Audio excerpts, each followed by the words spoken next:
Since 1971, when President Nixon took the United States off what was left of the gold standard, the world has operated under a system of money called Fiat. The dollar, the pound, the euro are all government fiat currencies. Fiat is a Latin word meaning let it be so. It is the law that this government currency be money. Indeed, without that legal enforcement, and the fact that we must pay taxes in this money, that dollar bill or that computer digit that represents a dollar would be pretty much meaningless. Only the government has the power to issue fiat money, but banks can create it through lending. If somebody wants to borrow $10, a bank can create it from nowhere and lend it. It can then charge interest.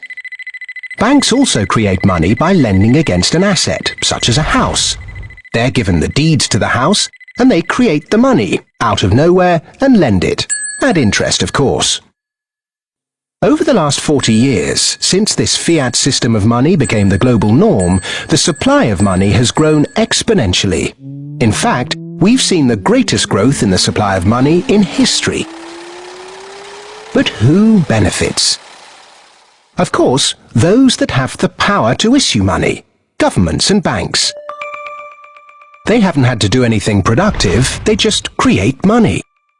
Then those companies and individuals that get this money early.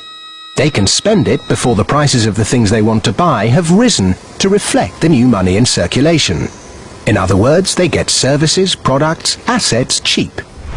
But prices soon rise, so holders of assets such as shares or houses will then see gains without there necessarily being any improvements to the company or house in question. Often, this can lead to speculative bubbles. Who gets this money early? However money is created, be it through lending, fractional reserve banking, financial bailouts, or old-fashioned money printing, banks are always at or near the top of the money-issuing pyramid. Next come corporations who borrow large sums. Those on lucrative government contracts for new ventures, particularly overseas.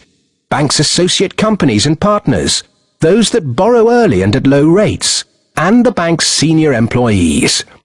They all quickly get their share of the pie.